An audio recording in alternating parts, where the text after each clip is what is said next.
I mean, he better. Like this Von Zip. Like, nigga, give me. Yeah, I think Don King knew. He said, Don, you said, put that down, Don. We have to leave right now. And he scored it, Don out, and Don left the bag right there. No, Don got to lead the bag.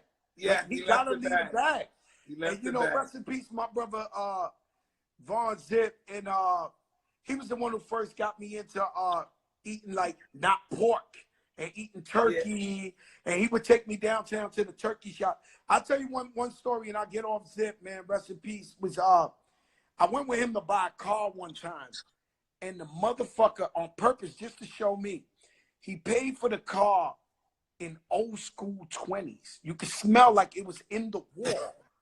Like yo, Tyson, the shit was. It smelled like it was in the wall or buried in the backyard on purpose, just to front on me. He was like, yo, Joe, let's go buy this car. And he paid for the shit in like 1970 money or 1980 money. And on purpose, I knew he was fronting on me. I knew I was just like, Zip like to shit on people. He like to show people how much money he had. That's what I loved about it. But he's always willing to share it, though. Always, man. I love Zip, man. My family, we miss him. I'm gonna tell you about how generous you are, Mike. And I think sometimes, I don't know if you look back at those times and you think you're crazy, but I remember one time I called Zip and I said, Zip, I need Iron Mike's number. And he was like, all right, no problem, Joe. So Zip gave me your number. I was in Central Park driving through, and I had that record. Y'all wanna live my lifestyle. Never seen a brick, never seen a crack house. So I was calling you because I wanted to shoot the video, and I just wanted you to stand next to me like I am Mike Tyson. Yeah, and when I called you, you picked up the phone, and you was like, yo, what's up, my brother Joe? And I was like, yo, and before I could talk, you told me, yo, Joe, do you need $1 million? How much money you need, Joe? What do you need? And I was taken back from that because I was like, man, this man just offered me $1 million, and I don't want nothing. I want him to be in my video. But at that point, I said, damn, man, this guy giving everybody a bunch of money. I mean, Joe, people gave it to me. They gave me the opportunity to get it. So what am I supposed to do with it? Yo, but Mike, I just called you out of clear blue sky, like on a Sunday. No, you was like, but back then, everybody needed money, and I had the money, so I understood that. Yo, Mike, man, you're a beautiful soul, bro. I mean, I could tell you firsthand. Hey, listen, man, I've been called worse, but thank you. I appreciate that. Oh, no. We love you. I'm going to skip all the way up and come back, but I'm going to tell you a story, right? And Fat Joe, I go to funerals all the time, and I go whatever, and I don't cry, Mike. I'm the real deal. And the night that you lost to Evander Holyfield, I was in a house full of niggas, man. I went in that bathroom, and I cried like a baby, Mike. I cried like a baby. When you lost to Evander Holyfield, I went in the bathroom. I was like, I just felt like the whole hood, we took an L. When I know fighting, somebody got to win, somebody got to lose. But I really went to the bathroom and cried. I was hurt, man. No, but Joe, this fight is not about somebody has to win and somebody has to lose. Fighting is about winning under both circumstances. Winning and losing, you both win. You learn from losing, and maybe you enhance yourself by winning. But losing is the greatest teacher of all. Yeah, it is. It's the lesson. It's the lesson. You never lose. Absolutely. It's a lesson. You know, I am human beings. Joe. Human beings are not made to be humble. They have to be humbled. I'm gonna say back. I'm gonna sit back and I'm gonna let you answer this, right? You from Brooklyn, and Biggie and Tupac got this humongous beef going on, but you were so tight with Pac. Tell me how you became tight with Pac, and how was that relationship? Was it ever awkward because Zip was so close with Puff and Biggie? Like, yeah, right. Wasn't it? That was really weird. I never looked at it like that. I just never thought about it like that. I just knew if I was with Tupac and Tupac was with me, he wasn't getting no drama. I just knew that. I'm talking about if he was personally hanging out, like we are personally, and people were coming, he's not getting no smoke. Oh, no smoke. Yeah. I mean, Tupac, every time I saw him, he was in drama. Every time I met him a bunch of times. Yeah, no, exactly. That's when I said, hey, listen, man. When I used to talk to him when I was in prison, I said, listen, man, it looks like you're going to be coming in while I'm going out. And that's what happened. He was just, I can't believe he was that wild. No, that motherfucker was ahead of his time. He was wild. The way I met him, I was in a rap cypher in Atlanta with Wu-Tang and a bunch of artists that came around that time. And a nigga walked up with a red bandana with 2 guns out. And I didn't know, none of us knew who it was. And he was like, yo, what's up, crack? And I was like, looking at him, I was like, all right, what's up? Who you? And then when he pulled his shit down, it was Tupac. And that's how I met him. And I just seen him every time I saw him, he was into some shit, fucking some niggas up, doing some crazy shit. The night, yo, the reception is getting bad. So is it my quality? I want to take it to the night. Yeah, your reception is getting a little bad.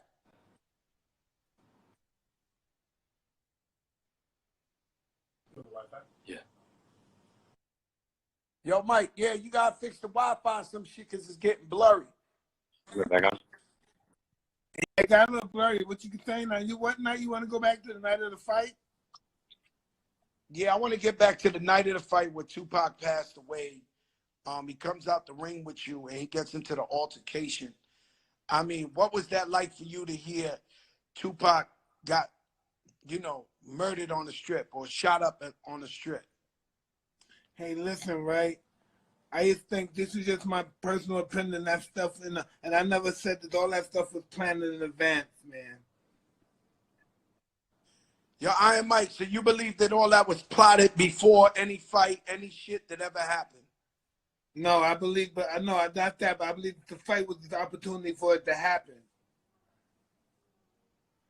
Could you elaborate? I don't understand. Like, I just believe that was the opportunity. That was the perfect opportunity for something like that to happen.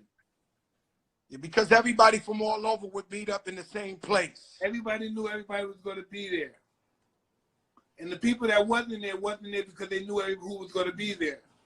And we know everybody who wasn't there. Yeah, man, that was that was sad, man, for just life, man. And then as I got older and I realized the Tupac story and how he came from the Black Panthers and his mother and his stepfather, and then I realized his music, why he had such a powerful message in his music. You know, Tupac, this is the deal with Tupac, and this is just the real. Tupac was just a force. He was just an uncontrolled force, and that was the problem, you know? He was powerful, and he just, no one can control him. Yeah, he wouldn't let nobody control him. He wouldn't let nobody control him. Rest in peace, Pot. Mike, let me ask you something. I'm in there, we stuck in the house in quarantine, and we watched some shit called Tigers. What's it called, Ma? The Tigers, King of the Tigers. The Tiger King. The Tiger King, right? The Tiger King. Yeah, but you know, I don't want to spoil it for everybody. I was riding with the nigga to the end. I ain't gonna spoil the shit for everybody. Watch it, it's interesting. But to me, that's just the way those people are. Those people are just backstabbing people. They're just not trustworthy people. They're not trustworthy at all. It's just like disgusting. They have no loyalty, no shit. Absolutely. Well, Mike, what was it about you, right? Because to me, all them Tiger people was a little off or special. What was it about you that you had? How many tigers you had in your house? I had 3 of them in my house. White tigers. Like I used to see you in the pictures with them. And like what was it like? Was they babies? Did you raise them since they was babies? Absolutely. I had their mother and their father. Oh, you had the mother and father and then they made the babies? Yes. Yes. You wasn't scared of these tigers, Mike? Hey, listen, this is how it happened, Joe. I was in prison, right? And I was talking to one of my friends who I bought exotic cars from, and he was saying that one of my friends that he knew owed him some money. And he said, if he doesn't pay me any money, I'm going to take some of these cars and trade them in for some animals. I said, what kind of animals? He said, horses and stuff. And he said, Mike, they have some nice tigers and lions, too. If you got one of those, that would be so cool in your Ferrari. And I said, yeah, that would be true. I said, why don't you order me a couple when I get out? So I'll be getting out in a couple of months. I was in prison. And so when I got out, I came home, I had 2 cubs. Yo, that's fucking crazy, Mike. Like you had you had tigers in your house, and then they was fully grown by the time you had. So, Yeah, yo, yeah. Mike, there's a rumor that one of them jumped over the shit and bit the neighbor's arm off or some shit. No, Joe, that's not what happened. Tell me what happened, Mike. Somebody jumped over my fence where the tiger was and jumped in the inhabitant and started playing with the tiger, and the tiger didn't know the lady, so it was a bad accident. Oh, so she jumped over the gate. Yeah, she jumped in the property where the tiger was at. Let me ask you a question. They sued you for that shit? Well, they tried to until they found out that she jumped over the fence and that she trespassed with the tiger. And listen, when I saw what the tiger did to her hand, I had a lot of money back then, so I gave her $250,000, whatever it was, because she was just fucked up, Joe. Yeah, that motherfucker took her arm off, huh? Oh, Joe, you can't believe what they can do to a person's flesh. I had no idea. No, I know, because out in Dubai, my little man Rashid Ben Hassan, his house is a zoo. So like when they eat dinner, you look this way, it's tigers. You look this way, it's lions. It's insane. They own a zoo, and so many animals there. Him and his father and they put me in with a tiger.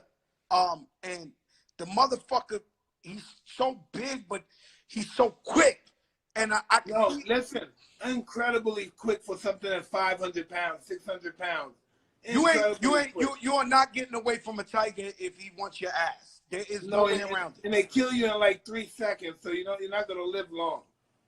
You know, I seen the tiger get fed. I seen a motherfucker throw like a piece of steak up to like a tree. It was like the 4th floor of a building, and the motherfucker jumped up there, hit the tree, and grabbed the steak. When I saw that, it erased every hope of me ever running away in the fucking jungle from a tiger. No, you don't stand no chance, man. They kill you with one swing. Bow, you're dead. Your neck is broken. So it's pretty much like Russian roulette fucking with these tigers, huh? Hey, listen, know what I've learned? I was foolish that there's no way you're going to domesticate these cats 100%. There's no way that's going to happen. Yo, that shit is crazy, Mike, because... They kill you by accident. They don't even mean to kill you. They do it by accident. They're too strong. Yeah, I'm sure they killed motherfuckers and was looking at their owner like, yo, what happened? Why he ain't getting up? They just don't realize they're like a fucking truck. No, especially when you're playing rough with them. You're punching them back and they're getting hiked back and they hit you back and you're dead. Yo, Mike, you was boxing with the motherfuckers, huh? Like you was... Oh, I loved them. I used to sleep with them. They were my... I'm just happy I educated myself. It was late, but I've educated myself that I was doing the wrong shit. I shouldn't have had them in my house. I shouldn't have had them domesticated, at least believing that they were domesticated. I was wrong. No way in the world. Yo, Mike, let me tell you something, man. I'm going to tell you there's just a funny story. This ain't disrespect. But I remember one time you invited me to your house. And so I'm like, I'm going to Iron Mike's house. You remember that, Joe?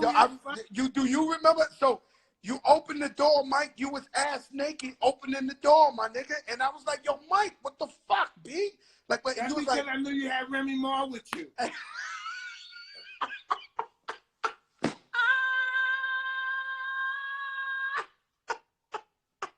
Yo, Mike! I knew you had Remy with you. And she wasn't married back then. So and neither was I. Hey, yo, Mike, you opened the door ass naked. I'm like, yo, Champ, man. Come on, Champ, with that shit. You said, no, Joe. I wanted Remy to see what I was made of back then. Oh, my God. Yo, Iron Mike, let me tell you something. Hold up, yo, Remy. Hey, I'm only playing. I wasn't married. I know you're playing. I know, but yo, Mike, let me tell you something. I'm like, yo, Champ, put the fucking towel on, man. We not doing this, man. And you was like, yo, Joe, I'm a boxer, nigga. You know, we don't...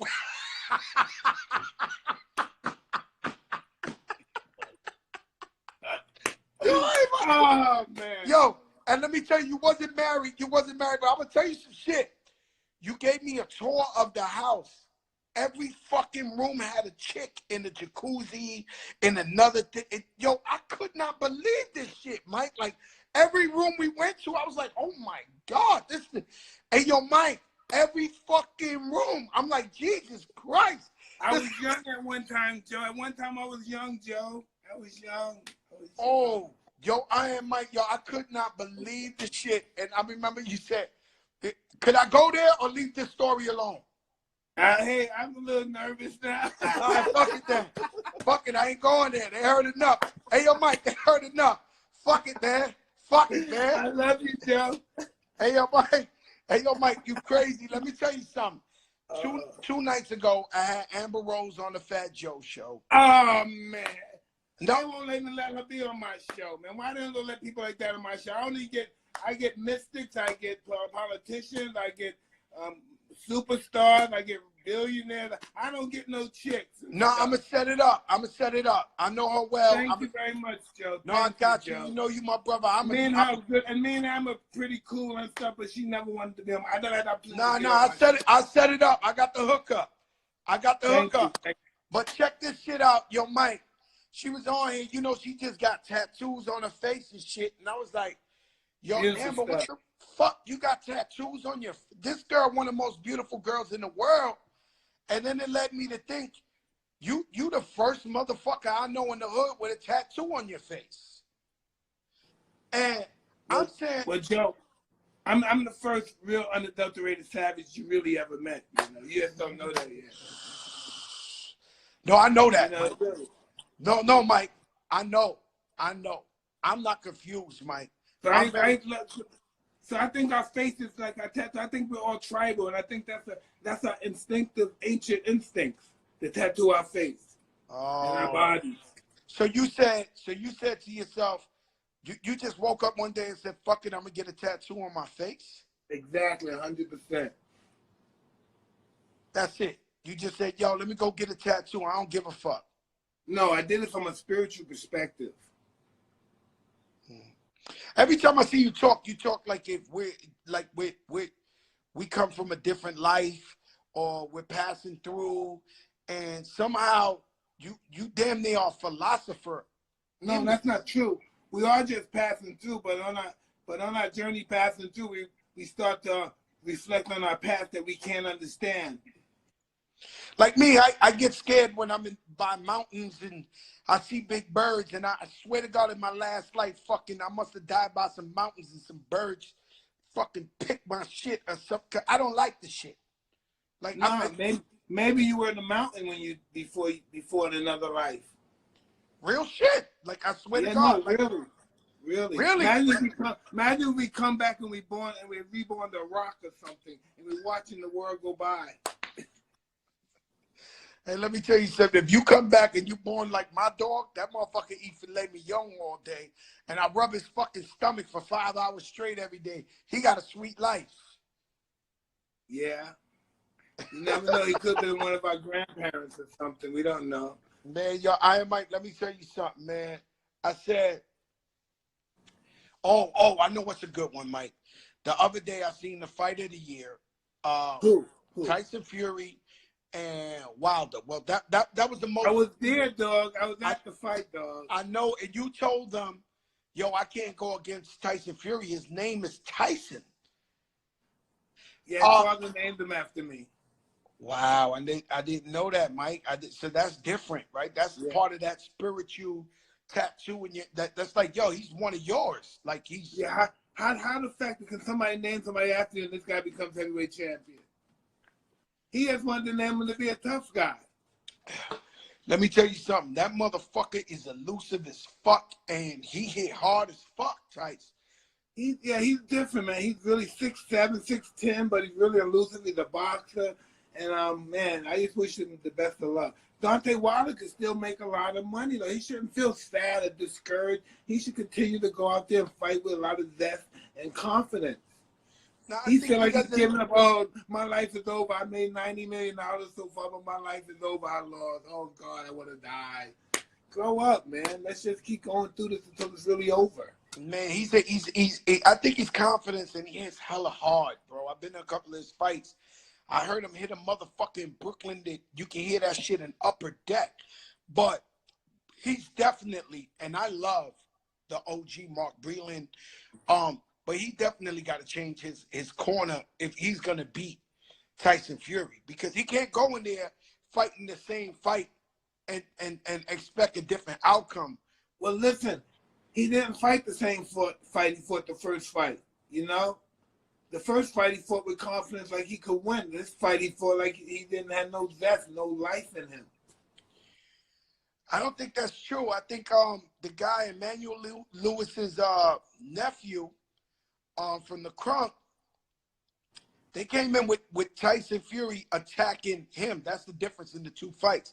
But the shit is, before we knew, maybe you knew as a boxer, but me as just a spectator, before the public knew that Wilder was hurt, the little dude, Emmanuel Lewis' nephew, told him, yo, he know what's up. He said, you keep tagging that nigga, he gonna go down. He know what's up. This was like 2 rounds before Wilder went down. Homeboy was like, yo, he knew, yo, Fury's tagging this dude so hard, he gonna go down. Like, he knew it. I just don't think he was the same fight after the first fight. The first fight, he couldn't rise to that occasion again. So then you think he ain't got a chance with Fury? No, it's always a chance. I never think everyone's always has a chance. It depends on how much they want to give into it. If he want to dedicate his life to really winning the fight, anything can happen. Man, let me tell you something. Iron Mike, one thing I've always thought about, right? When you went to prison, right? Be honest. Was motherfuckers scared of you?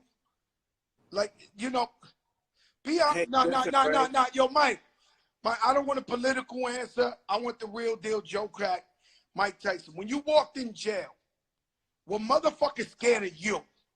Hey, listen, I treated everybody the way I wanted them to treat me. And that's just how it was. But they were scared of you. Nobody wanted to go head up with you. No, they weren't scared of me because, listen, when those guys, if you go to prison, right, and this is because I've never been to adult prison after I became famous, became champion. So I've been juvenile, Rikers. I've been to Sparford and upstate New York and all that stuff. I've never been to Rikers Island to adult. So when I went to adult prison, then I realized something different. When you're in prison now, right, today, if I go to prison right now, anybody go to prison right now, one guy goes to prison right now, and you got to beef with one guy, you're not fighting this one guy. You know no, that's right? A fact. And they got knives, and they got one guy. So yes, I wouldn't have a chance if I got into a beef with somebody. So it all came down to respect.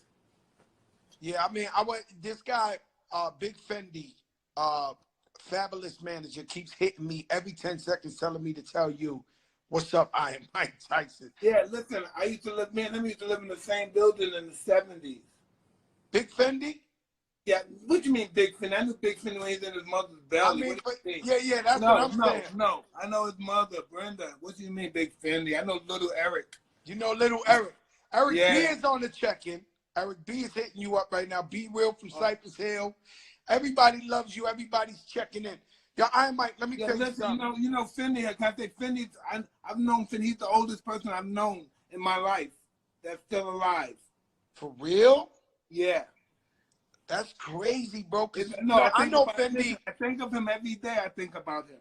Just because of that. Forget of what he's doing now. Just because I knew him when he was a blue, snotty-nosed little baby. I knew him like this. You know, that's how Melly Mel and Mr. Ness and all them know me. They know me as Little Angel, not Fat Joe. To this day, when they see me, they call me Little Angel.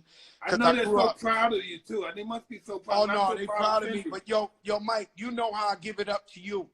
I grab Melly Mel in the corner, and I tell him how much I love him every second. When I'm at a party with Melly Mel and the OGs, I'm in their ear like, yo, I fucking love you. I fucking worship you. You're the greatest. You know, when I was a kid, I tell them all, I give it up. I give it up. Eric B, same thing. Cypress Hills is in the check and Be Real. I mean, to be honest with you, as a rap guy, being a Latino coming up in the game, they were the only guys I really, really rated on that level, besides Tito from the Fearless Four. But, you know, Cypress Hills, they the guys, you know, like I really, you know, we modeled ourselves after them. Do you remember the Latin quarters? You don't remember Latin quarters in '85. Bro, I remember the Latin quarters. I remember Roxy. I remember all that shit. I was actually too little. Let me tell you something. When I got cut in my neck, I was in Studio 54. I was 14. I don't know how they let me in that shit. and I had mad jury on, Dapper Dan shit, and it was like 30 niggas, and they want to rob me, but you know, I'm crazy. But I didn't know nobody in there, so I wound up fighting like 30 motherfuckers. They never got the jury, but they cut my whole neck open. But, you know, thinking about now, my daughter's 13. I was like, what the fuck I was doing 14 years old in grown men fucking clubs and shit. That's what we did, Joe. Joe, that's what we did. That's what we did, Joe. Joe, listen, one day when my mother saw me fighting this man, can't understand why I was fighting this grown man. I was 10 years old, and I'm fighting the guy like 21. She understand why? And I'm saying, why he didn't pay me my money when I hit my number. She didn't understand what the fuck I was talking about. Yeah, you gave him $1 and you wanted your $800 for the bolita, nigga. Like, yo, you need your money. Yeah, I hit a number. He said, I'm not paying you, and I was fighting him over that. Can you know, my whole life, my whole life, Mike, was built off courage. And while you telling me this, we gonna go into some shit. I remember, I left my mother's house when I was 14, and I was hustling in the street. And I had a girl live next to me. Her name was Little Maria. She was like my sister. She was going out with this dude. He was a killer. I'll tell him. His name was Monkey Face. I'll just leave it at that. And he was way older than me. And, you know, them niggas had cars, all type of shit. They was killing everything. They was from Southern Boulevard. And one day, he heard I was hustling, and the nigga said, yo, give me a pack. I'll move it for you. It was like $500. So I gave it to him. He comes back like a couple of days later, and I'm like, yo, Monkey, what's up? And he was like, he come out the building. I'm like, yo, Monkey, what's up? I was like, yo, Monkey, you got my money? He said, your money? Nigga, you dead on that fucking money. You crazy, nigga? And I'm like, I'm a kid. I'm a baby, Mike. I'm 14. He was like, yo, you dead on that shit, nigga. You ain't getting that money back. So then he's walking away down the block. He's getting smaller and smaller, Mike. And I'm just telling myself, man, you pussy, man. You's a punk, nigga. Like, so the motherfucker like a block away. I'm like, yo, Monkey. He turns around. What the fuck you want, nigga? I run all the way down the block. Man, I punched that nigga in his face so hard, Mike. I fucked that nigga up 14 years old. I was stomping the nigga out. Like, I mean, I think life is all about courage, man. Shout out Mo Landry on the check. Life is about courage, and like you said, there's no failures. God is always preparing us. You know, I used to get beat up every day in junior high school by 20 niggas every day. I know that feeling, Joe. I know that feeling. And it was, I mean, every day. I don't have a picture from Thanksgiving or Christmas without a black eye or a big lip. And I would come outside every day. They would laugh, oh, Joey's going to get beat up again, 3 o'clock. But I would come out and I punch the toughest motherfucker in his face, then get pound the fuck out. You know, but it prepared me to be Joey Crack. You know what I'm saying? You know what I found out about life, Joe? And I found out this about people. When they see you fight back, they help. If you don't fight back, they won't help you. That is a fact. That is a fact. That's the rule of life since day one in the hood. I'm not defending nobody that won't defend themselves. Exactly, 100%.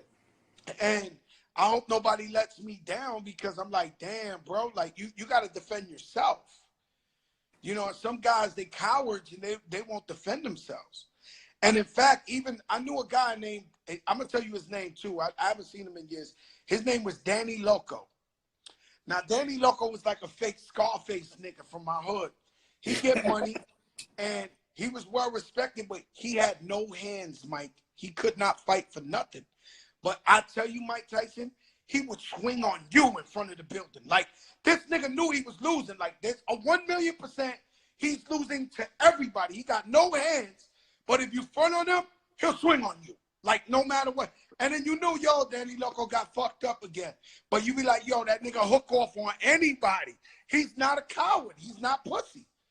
You know what I'm saying? I know a guy like that, too. I know a guy, he'll fight anybody, but he'll never win. He'll never win. He'll never win, but he'll punch a nigga in the face and get pounded out. Tough, too. Yeah, I know those guys. And you respect him. You're like, damn, nigga, Danny about to catch an L again. I'll tell you a crazy story, right? One time I was here. You're going back to the real ghetto movies. Hey, Mike, I'm trying to give him the real. When I talk to Mike, you can't help him because your friend's beating him up. Yeah, there's nothing you can do. I know. Yo, Mike, I'll tell you this one time, man. Mike, I'm chilling. I'm in Miami.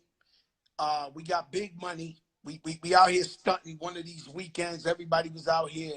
I'm Fat Joe already, big TS chain. I got the drop top, the Bentley Azure. We got a couple of them. And I'm drinking, and I don't drink like that. I don't drink like that, but that night I was twisted. So I have an argument with my dudes, and I say, yo, I'm out. And I jump in the whip and I drive by myself, maybe 3, 4 in the morning, right? And I pull up at a light. And when I pull up at a light, I hear this dude, he's waiting across the street, and the nigga said, man, I should take that nigga's chain. About you? About me. Yo, Mike. So I turn around, and I could be like all these other rap niggas and ignore it and just drive off. But I get up and like, nigga, who the fuck you talking to, nigga? Like, what? He's like, yo, I'm talking to you. I pull a whip over, right? So I wrap up the TS chain, the big shit.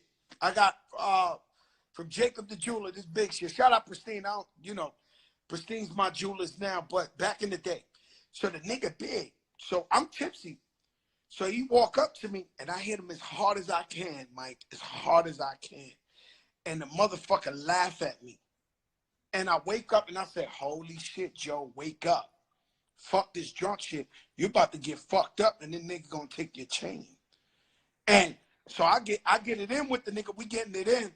But luckily for me, the crew ain't let me down, and the cavalry came. And let's just call him Purple Face. That was his name. That was the joke of all a lifetime, was we call this nigga Purple Face. But yo, let me tell you something, Mike. Motherfuckers will challenge you out there. They will challenge you out there, and you know you gotta have your A game. And I just don't give up that kind of energy no more. I don't think. You know, when I was young, I used to get that energy. I just don't give it up off no more. Well, we can't. You know what I'm saying? We the OGs. We gotta live our life happy. Niggas know when we was giving it up like that, we was giving it up. So, and we'll still fuck you up on a given night, but we chilling. We leave that for the young boys that they you know, this is their time. This is their time to go. Who's your favorite boxer right now, Mike? Oh man, I like Lomachenko, the Ukrainian guy. You know him? I like him. I like Javante Davis, that little guy Tank. Those guys have to fight. Those two guys gotta fight. Oh no, they gotta fight each other, man. I don't like nobody. That's beautiful fight. They're both beautiful. They gotta fight. They were both going to fight each other. They got, I mean, that's the way it is. Like, we knew the Lakers was gonna play the Clippers before the virus came out. We knew that's what it is. That's what God wanted, and they're gonna have to fight each other. You know? Exactly. That's what God wanted those two to fight. No, it's gonna go down. Like, you know, I've seen interviews where they ask you about Mayweather. You know, I love the chant. Floyd Mayweather, rest in peace, Roger Mayweather. Yeah. You more into like knockout artists, huh? No, not at all. I'm a boxer guy. Ain't that weird? I like the sophisticated fighter boxer. So you like the motherfucker that's elusive, moving. You don't like the knockout. No, I like whatchamacallit, Pernell Whitaker, that kind of stuff. Oh my God! So you like the Sweet Pea? No, yeah, I like boxers that are like dancers, but right in front of you, not runners. You know, it's right in front of you dancing. They right in front of you dancing, tagging you back. Yeah, I was and like, they're very calm and relaxed. Them motherfuckers can they can go in any weather. They can go in any weather. They drive you crazy, yeah. Yeah, I'm like, and I knew Sweet Pea, rest in peace, was gonna give Chavez a tough time. Now Chavez, yeah, me too. Chavez was the greatest Mexican fighter still to this day. Chavez is the greatest one. Listen. Chavez is, a lot of people don't want to give him, because this is just the way that the world is. Even Mexican brothers, they don't want to give him the credit. He's one of the greatest fighters ever in the history. Forget a Mexican fighter. That's just making him lower than what he is. He's one of the greatest fighters. Listen, this guy won like 90 fights undefeated. You know, so I respect Floyd as the master fighter. Floyd got, what, 50? This guy got 90 fights before he lost. 90. Listen, you got to, suppose he quit at that. Then he got the record. Now, you know, listen, Floyd's the great. Floyd don't have no record in that division of the little men. That's the division in the little men. The little men with divisions like that. Him, Sugar Ray Robinson. Sugar Ray Robinson got 177 fights before he lost one. God damn. You know, you want to talk about fighting. Sometimes when I talk about, I hear people tell me I'm the greatest fighter. And then when I see great fighters from the past, I realize I'm not the greatest fighter. You know, my favorite. There's fighters out there that are humble the greatest, trust me. You are definitely my top two. Me, I loved Muhammad Ali growing up because of what he stood for. Oh, he was incredible. And he was just so beautiful, and he represented the people, and you know, so I was always a Muhammad Ali. You, of course, out of my era, there's nobody like Mike Tyson. I am Mike Tyson, who unfortunately, the stuff that might have gave you hard times or fucked you up in life was the shit we loved you for. I love to go to 125th and see I am Mike Tyson with a fucking wide body Benz out there with his jury on, but he shouldn't have been there. Eric B keeps saying Willie Pep. Oh, what a fighter. Oh, man, listen, these guys humble us when we start mentioning names like that. Yeah, when you see shit like that, and I mean, you know, these guys, you know, these guys are like legends of the game that we gotta really salute these dudes, man, who put in that work. And not afraid to fight anybody. You know, I always respected he was different from us. He wasn't like us, but I always respected Lennox Lewis, his jab. You know what I'm saying? Listen, he was a great fight. Listen, I remember in 84, I knew 80. Me and Lennox used to spar with each other like from 82 to like 84 when we were kids. He won the World Junior Championship. I won the American version. He won the Canadian version. Then he went to Dominican Republic. I didn't go to the Dominican Republic. So he said that wasn't a great fight. So they said, who's the greatest? That guy from America named Tyson. So he came to America to spar me. Wow. I mean, so y'all had history growing up since you were 15. He was 15, 16, yeah. And I don't like to ask you the same shit every interview I ask you, but Cuss the Motto, man. Tell me about Cuss. Hey, it's hard to even articulate. He's a guy. Listen, I met this guy. I didn't know anything about fighting anything. I thought this guy might have been some weird dude. I had no idea. I never knew really a white guy in my life, only from institutions, from being locked up or the court system. And then this guy took me places I never dreamed I can go. Yeah, my brother Eve Rivera, man, who video director, now he's shooting power. He told me to ask you about Boy George. You remember Boy George on the streets? Yeah, I remember all those guys. I remember him. And man, who was the other guy he was with? He used to be with Ice. Ice. What was the Asian guy though? Peter Shue. He was with Peter Shue and all those guys. Peter Shue had all the parties uptown in Harlem and all that. You know, there's no doubt Boy George is a serious person. I don't get from his friends or his enemies. He was respected. There's no doubt about that. Yeah, Boy George was you know, I'll tell you a funny story. My story with Boy George. So I'm tearing up the Bronx, 14, 15. My age group, my weight class, I'm killing. I'm Saddam Hussein out there in the Bronx. Every part of the Bronx know my work. Like, I'm going crazy out there. Joey Crack, Terror Squad. And, you know, that's when I started hustling. And one time I'm on Brook Avenue, and the guy owed me like $100, so I'm chasing him around the car, beating him up. And then, like, 3 days later, so a car pulls up, a truck pulls up, and they see me beating up the guy. The guy pulls out. I don't really see his face. Then I'm in Cortland Ave, another side of the Bronx, and another dude fucked up like $100 or whatever, and I'm pounding him out, right? So then his name was Oogie. I'm sorry, Billy Blanc, I'm saying his name. Fuck it, man. But, you know, so I'm pounding him out. He owes me money.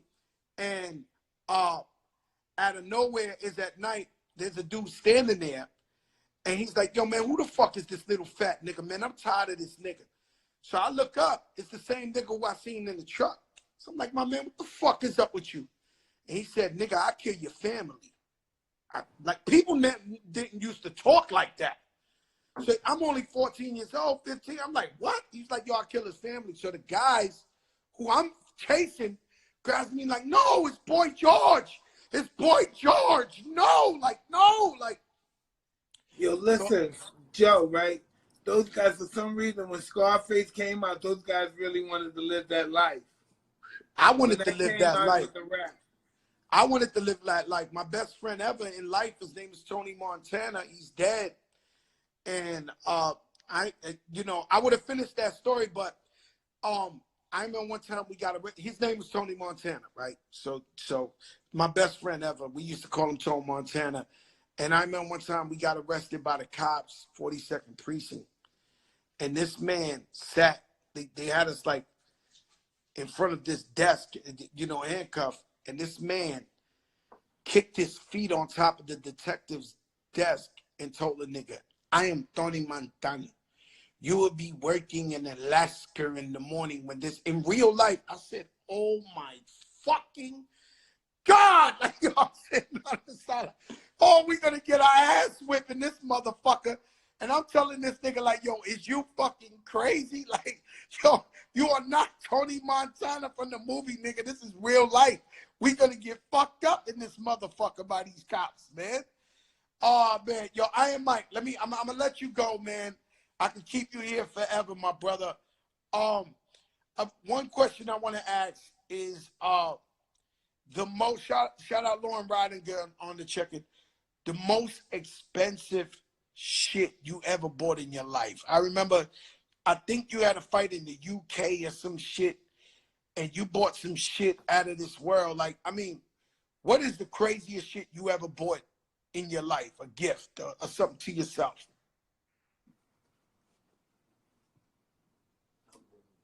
I don't know. I don't know. I buy crazy. Look, I might buy a watch for $4 million, $2 million, something like that. But that's just, I don't know. But I never bought a really gift that, like a great house. I bought a house probably for $3 million or $4 million. But I never bought really like a great house. I just bought ridiculous stuff. I got this one question for you. I got this one question for you. I never understood why you chose to co-sign Cannabis in a battle with LL Cool J. Cause you from LL's era. What was there? Yeah, I don't know. Hey, listen, I don't know what the fuck happened with that shit. I don't know. I was just got in the middle. I got involved with shit I didn't know I was getting involved with back then. Oh, so it wasn't like you had a personal problem with LL. You was just fuck no. He wanted my best friend, but when I did that, oh man, he wanted to kill me. Yo, of course, man. You don't know. He almost wanted to kill me. Almost wanted to shoot me. I said, "That's serious?" Yeah, it was. This not. I realized this stuff was serious then.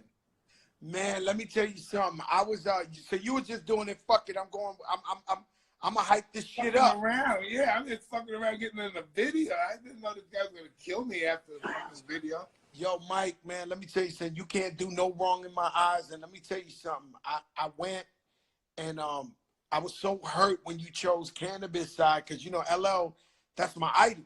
You know what I'm saying? So I'm sitting there and I remember LL, you know. Yeah, LL, I remember Heavy D came and said, Mike, what the fuck are you doing, man? I said, what? He's like, you fucking took it aside. I said, what? Fuck, I didn't know what the fuck I did. Yo, Heavy D, man, that's another. Yo, Heavy D, man, he's one of my idols. He influenced me, Biggie, Pun.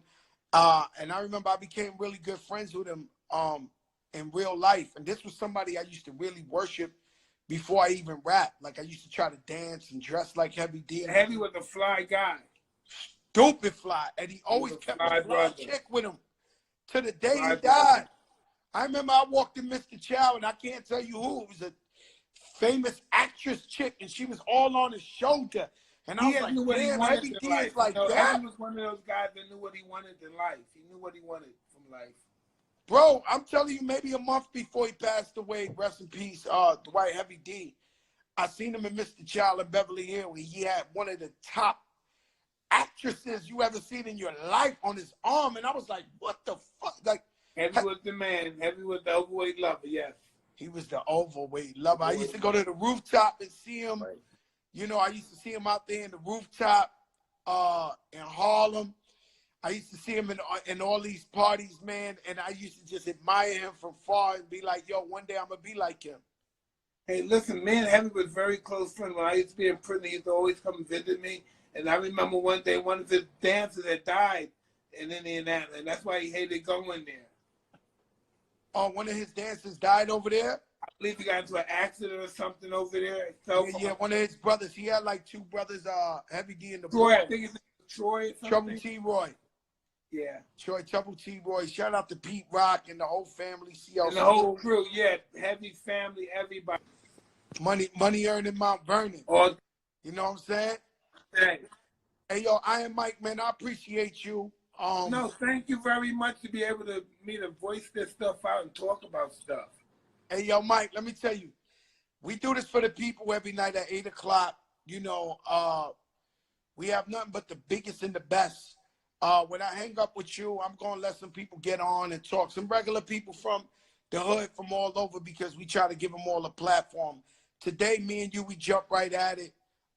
You know, I love you. I don't just love you. I worship you.